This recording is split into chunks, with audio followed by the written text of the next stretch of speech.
Saya masuk Bandar Ipoh ni 1 April 2020. Masuk pada waktu itu dia tu PKP, COVID-19, dan isu dia kita kena pergi kepada norma baru. Maknanya dulu orang tak tahu online meeting. Sekarang kita nak pergi belajar buat online meeting. So, perkara pertama yang saya bawa dekat sini, saya kena ngubah sikap. Maknanya sebelum tu orang nak kerja di rumah. Tapi dia bukan bekerja di rumah. Dia tak tahu nak buat kerja apa di rumah. So saya kata kita kena start mesyuarat. So perkara pertama, kita ni antara yang paling awal sekali memulakan mesyuarat OAC secara online di negeri Perak dan juga dalam Malaysia. Ingat kita start awal Mei, sebulan selepas COVID tu kita dah start meeting OAC. Dan saya kata kita kena mula buat kerja lah, melaksanakan semua tugasan.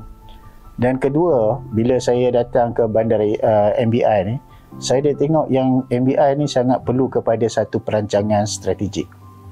Sebab saya tengok MBI punya perancangan strategik ni dah terlalu lama. Berapa lama tu?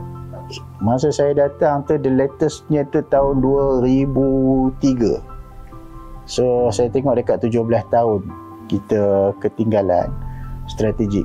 Jadi saya rancangkan strategik dan saya lihat apa keperluan MBI.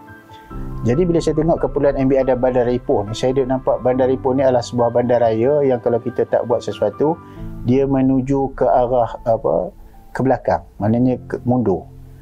Kalau dalam kes perbandaran, dia sudah jadi seperti bandaraya Detroit di Amerika.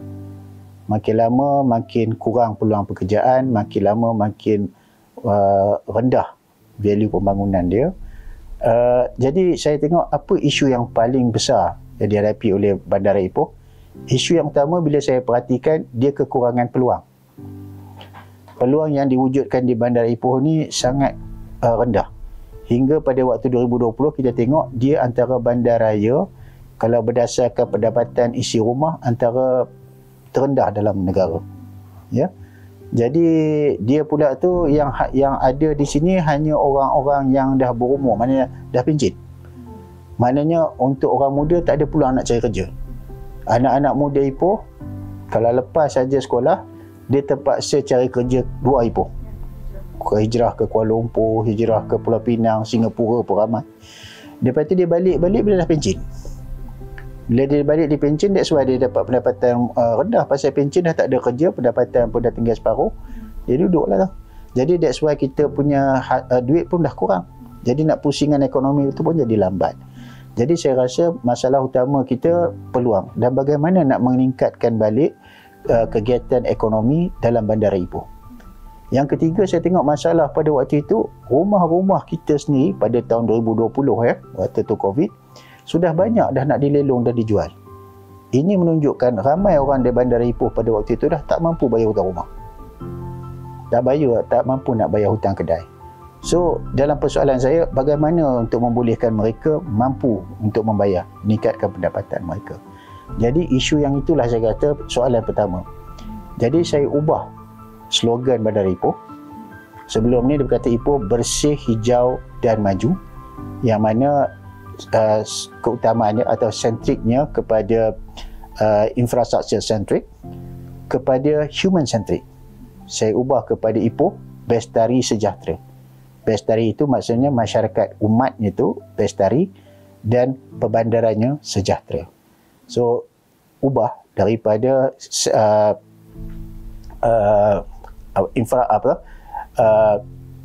tool centric kepada human centric. Itu yang punya. Yang keduanya, kita ubahkan tu, kita mula melengkapkan hala tuju. So saya perkara pertama saya bangkitkan dalam syarat awal tu, hala tuju Ipoh. Bagi menggerakkan ekonomi, kita mesti menggerakkan infrastruktur yang asas.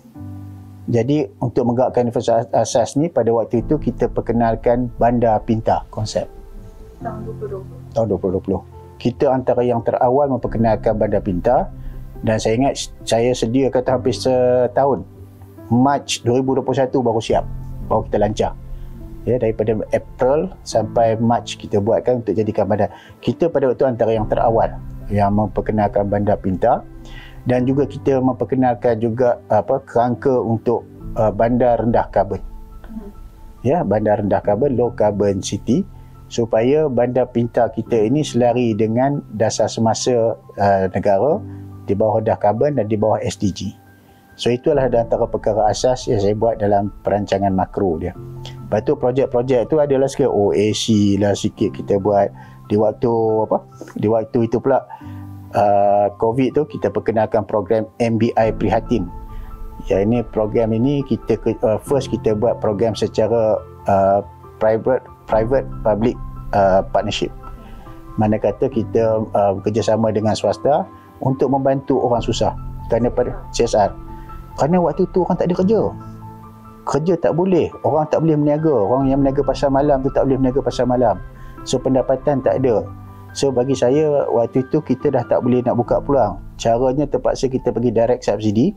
Kita cuba berbincang dengan corporate dalam bandar depo ni, dapatkan subsidi dan kita bagi mereka pengecualian cukai atau kelebihan, dan kita direct bagi subsidi, bagi duit, bagi beras. Ada yang setengah tu anak belajar masa tu online dekat Ipoh ni, dia tak ada handphone, alat keluar ni tak ada apa, kita belikan dia handphone semua tu, kita bagi supaya dia boleh belajar, supaya dia tak tinggal kelas. Itulah yang itu di bawah program. Saya ingat sekurang-kurangnya dalam tempoh 2 tahun tu dekat 2 juta kita berjaya kutip dan berjaya membantu, dan program ni kita teruskan lagi lah.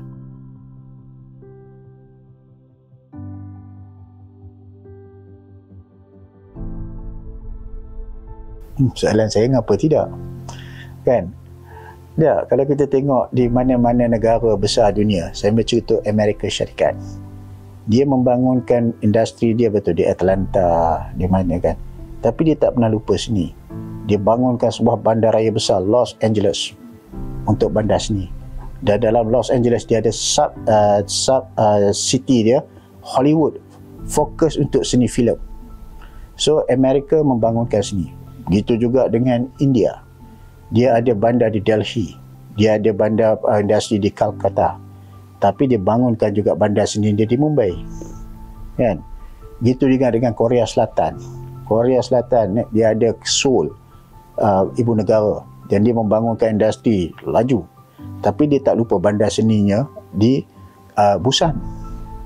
Jadi saya rasa Malaysia perlu begitu.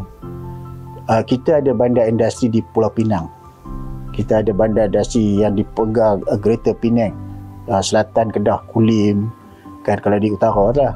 Kita ada bandar industri di Kelang, di Lembah Kelang, Greater Kelang Valley, seluruh Selangor semua. Kita ada bandar industri di Johor, Skandar Puteri semua. Tapi kita jangan lupa pembangunan manusia. Seninya nak letak di mana? So saya rasa why not Ipoh? Sebab Ipoh bukan bandar utama untuk industri. It's not locomotive state. Tapi orang Malaysia masih perlukan seni. So kami mengalu-alu sebab dari segi location pun dia tak jauh. Kalau dia nak pergi ke KL pun 2 jam. Orang KL nak datang buat ni boleh datang another 2 hours. Naik train lagi cepat, kan? Daripada Penang pun boleh. So saya rasa kita kena ada pembangunan yang seimbang, dan saya rasa apa yang nak dibuat di Ipoh ni is a complement, melengkapi pembangunan infrastruktur yang dibuat di Lembah Kelang dan juga Pulau Pinang, dan juga di Johor. Kalau kita pergi, dulu saya cakap gitu, kalau kita pergi kepada UNESCO Creative City tentang art, ya, bandar seni itu, music contohnya, dia bukan saja dibuat di negara-negara yang bukan Islam. Malah seni ni pun, selain daripada di Asia Tenggara yang dah ada music ni di Indonesia, Bandar Ambon, kalau di Arab, di Morocco, Rabat membuat. Waimah Creative City ni untuk filem, Abu Dhabi di UAE pun buat. Jadi bagi saya, kalau kita berfikir macam tu, kita akan ketinggalan. Saya selalu cakap masa saya mulakan tu, saya selalu cakap tentang kegagalan kerajaan Osmaniyah di abad ke-20. Osmaniyah gagal abad 20 bukan kerana mereka sudah kurang kekuatan tentera, tapi mereka tidak mengikuti semasa. Pada waktu Western Europe atau Eropah Timur berlumba-lumba mencari ilmu baru, ilmu penerbangan, ilmu teknologi, orang-orang setengah orang kelompok muda di Turki tu, dia kata jangan buat. Dia kata yang ni lara, yang ini benda tak ada dalam agama kan. Akhirnya United Kingdom, French pergi maju, Osmaniyah di Istanbul itu mundur. Dan kesannya bila Perang Dunia Pertama mereka kalah, habis. Akhirnya tumbang dia Osmaniyah. So kita terpaksa pergi mengikuti zaman. Kalau tidak kita akan terus ketinggalan. Itu je.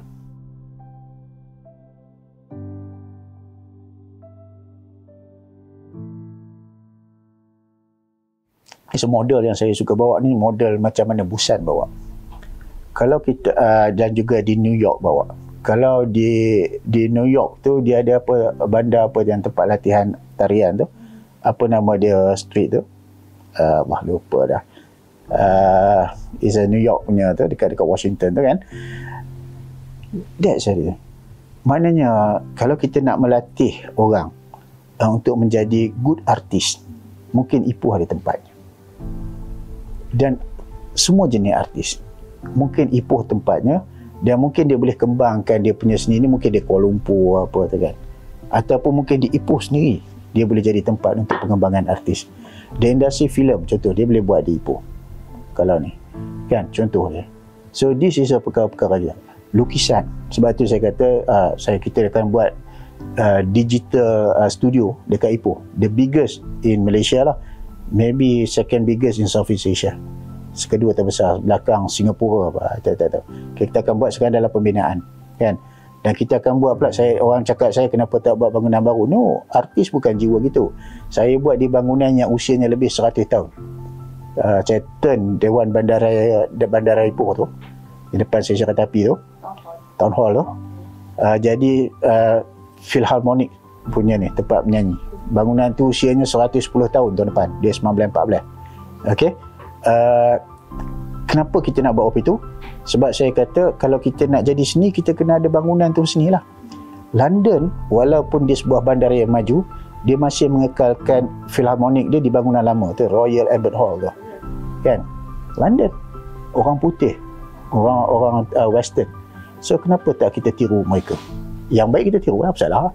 Kita buat atas bangunan-bangunan. Saya buat semua atas bangunan tu untuk menunjukkan seni itu bukan bisnes. Bangunan itu sendiri dah melambangkan kesenian dia. Itu akan menarik.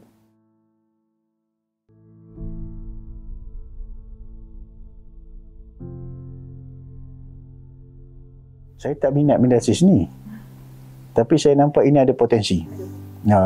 Saya nampak ada, sebab biasa je orang melihat macam tu lah. Semalam pun tadi pun saya cakap, orang melihat benda-benda macam ni tak mendatangkan faedah. Saya ambil contoh macam saya sekolah dulu.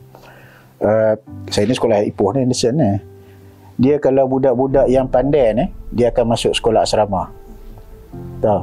Tapi mana-mana SRP tu yang kadang tak lulus ke ataupun aggregate 30-20 ke kan, ataupun nak kelas SRPB ke, dia masuklah ni art ni, macam tu dipanggil sekolah vocational, sekolah kami tu kan. Jadi pada waktu itu orang menganggap seni ni tak ada, budak tak ada masa depan. Tapi bila saya membesar, setelah saya kerja, saya nampak mereka ni sebenarnya kalau betul-betul cara you train, pelukis, perlu ni semua ni, masuk ni kawan saya buat ni, kawan sekolah saya Anderson, lepas tu dia masuk vocational. Ni dia orang punya income sekarang lagi tinggi daripada kawan saya yang mengaji law dulu tu. Dia sekarang ni kita panggil TVET kan. Kan. So saya rasa why not kita kembangkan mereka ni. Sebab tapi perception kita kena ubah. Lepas tu kita kena bagi mereka peluang. Masalahnya orang art ni dulu tak ada peluang. Sekarang bila kita bagi peluang, saya rasa boleh. Dan bukan kalau ini kita boleh hantar ke Amerika, kita boleh hantar ke Jepun. Mungkin dia boleh sekali lukisan ni pun silat-silat lagi sama tinggi dengan pendapatan seorang pensyarah selama setahun. Itu ukiran atas kayu. Yes, kayu. Kawan saya buat. Kawan sekolah? Yusman? Oh, okey. Kawan sekolah saya tu.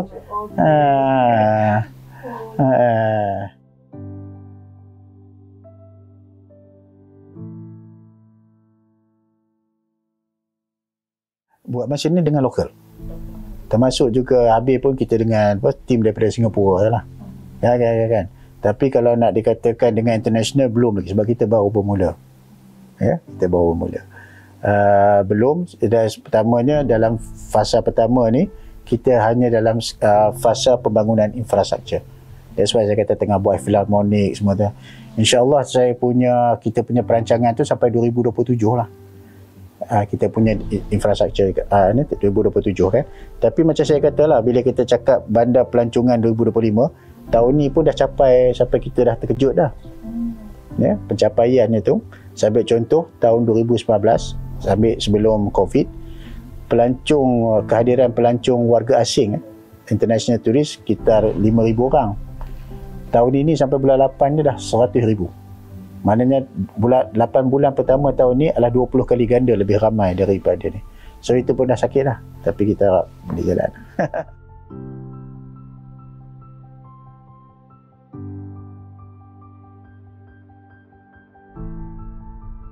Sebenarnya MBI ni dia ada 7 kata penanda aras. Penanda aras yang pertama berkaitan dengan bandar terbersih 2023. 2025 penanda aras kedua bandar pelancongan utama negara. 2027 berkaitan dengan infrastruktur digital terutamanya antara terbaik dalam negara. Dan 2030 kita ada 4 sasaran atau penanda aras, iaitu bandar rendah karbon, bandar pintar, bandar bestari sejahtera dan bandar berpendapatan tinggi. Dia saya 7 perkara. Dan fokus kita sebenarnya kepada 5 elemen, iaitu manusia, infrastruktur, alam sekitar, nature, ekonomi dan juga peraturan. Dan saya perkara-perkara. Jadi maknanya apa yang kita cakap tu semua termasuk. Cuma yang cakap tu tentang program. Contoh saya kata tadi tentang radio TV tu, untuk memenuhi penanda aras yang kedua, bandar pelancongan.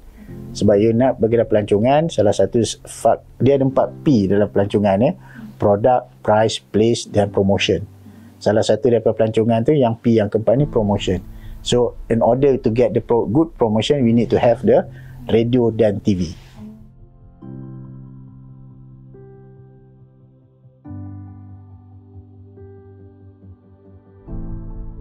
Dia sebenarnya macam ni. Kalau cakap 2024, maknanya 2 bulan daripada sekarang. 2 bulan daripada sekarang. Quick win kita daripada sekarang. Saya tak nampak ada banyak sangat perubahan daripada tahun ni. Cuma apa yang kita lihat daripada sudut pembangunan tourism itu, untuk tahun depan mungkin akan lebih banyak program dilaksanakan. Itu saja. Tapi kalau kita tanyakan sama ada dari sudut produk ataupun infrastruktur, dia tak banyak berubah. Sebab untuk membangunkan satu produk tu dia makan masa, kan? Tapi mungkin ada perubahan dari sudut program. Dan mungkin lepas ni Ipoh akan melihat kepada satu fokus baru dalam pelancongan. Saya tak tahu, mungkin pelancongan Islam, mungkin ada produk-produk baru fokus dia. Tapi dalam pelancongan, dia mesti selalu dibuat perubahan. Kalau kita tak berubah lambanya, dia akan ketinggalan. That's tourism punya gist dalam perniagaan tourism.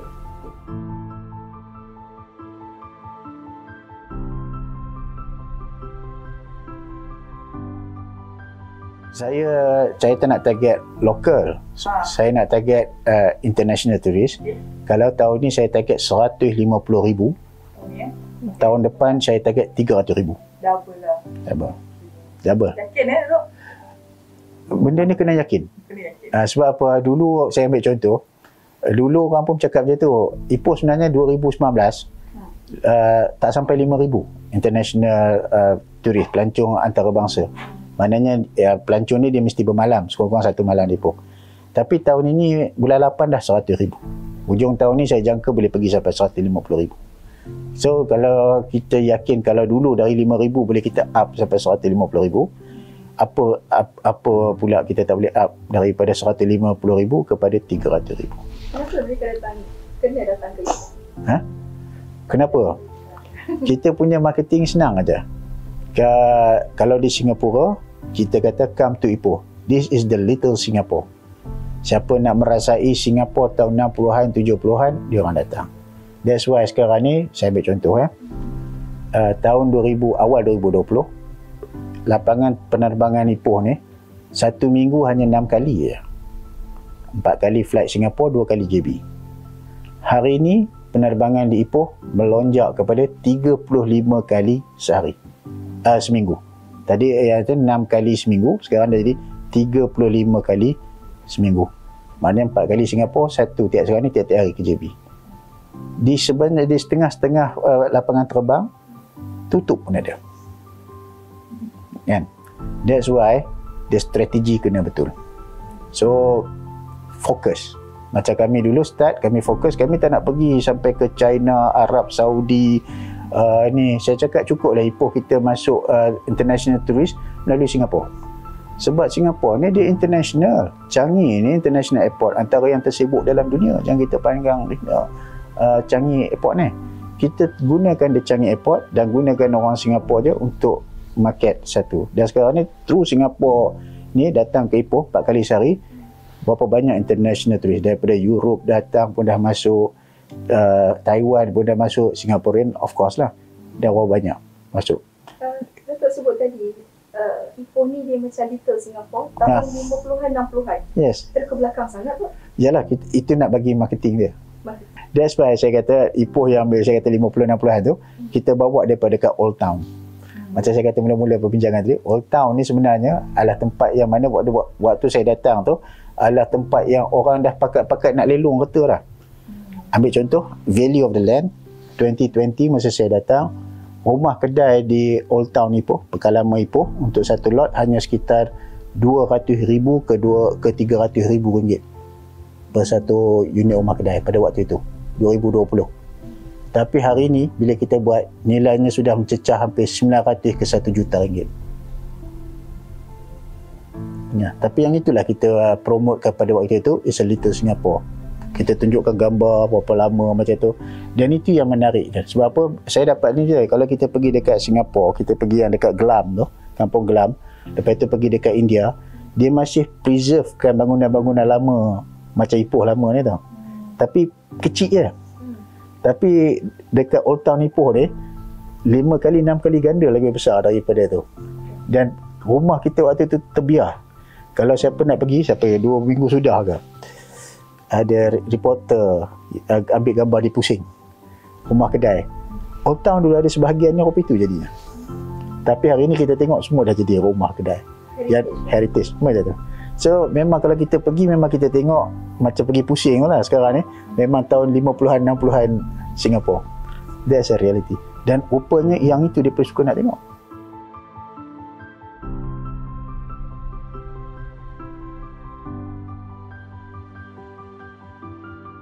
Saya orang Ipoh.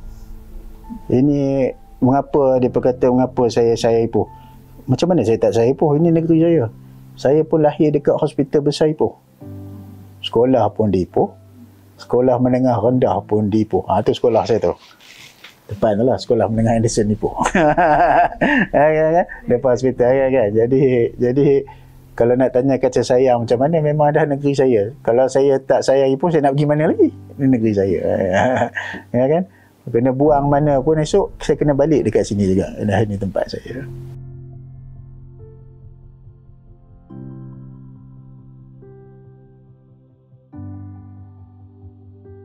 Saya bukan target kami bukan terbaik di Malaysia. Kita punya target ini bawah ni terbaik di antara yang terbaik di Asia Tenggara.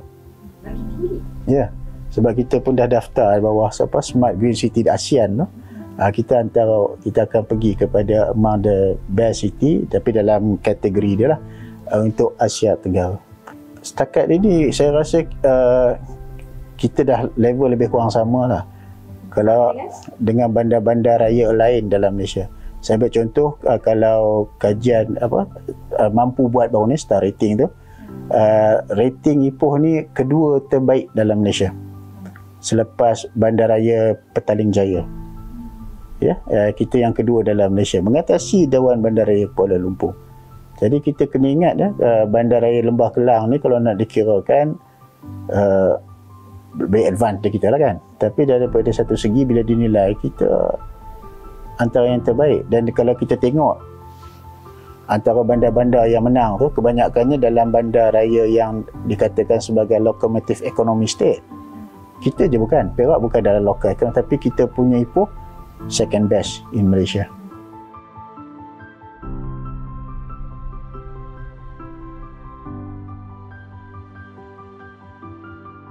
Kita pernah dapat the best pada yang first ni, kalau tak salah saya tahu apa-apa, tapi pada waktu itu penyertaannya tak banyak, markah pun rendah kan. Masa itu banyak lagi contohnya di belah-belah Lembah Kelang tu tak masuk, tapi yang terbaru ni semua masuk. 155 masuk, termasuk Perbadanan Putrajaya pun masuk. Tapi big kan, Pandang sebelah mata dengan pandang sebelah masa, mana boleh buat. Even kalau ingat tahun depan mungkin kita boleh pergi, bukan takat itu, malah di peringkat sub-region. Contoh kita tahu ni kita dapat sub-region chairman for the circular economy, dalam betul kita dapat pengiktirafan untuk the first donut economy city di wilayah Asia kan, region chairman for the circular economy untuk IMT-GT sub-region ASEAN lah, Indonesia, Malaysia, Thailand gitu. Dan kita juga members committee, high committee dalam untuk Smart Green City ASEAN. Jadi saya rasa boleh, kita boleh pergi kan. Tapi dalam fokus kita lah, fokus kita lebih kepada Smart Green City. Smart Green.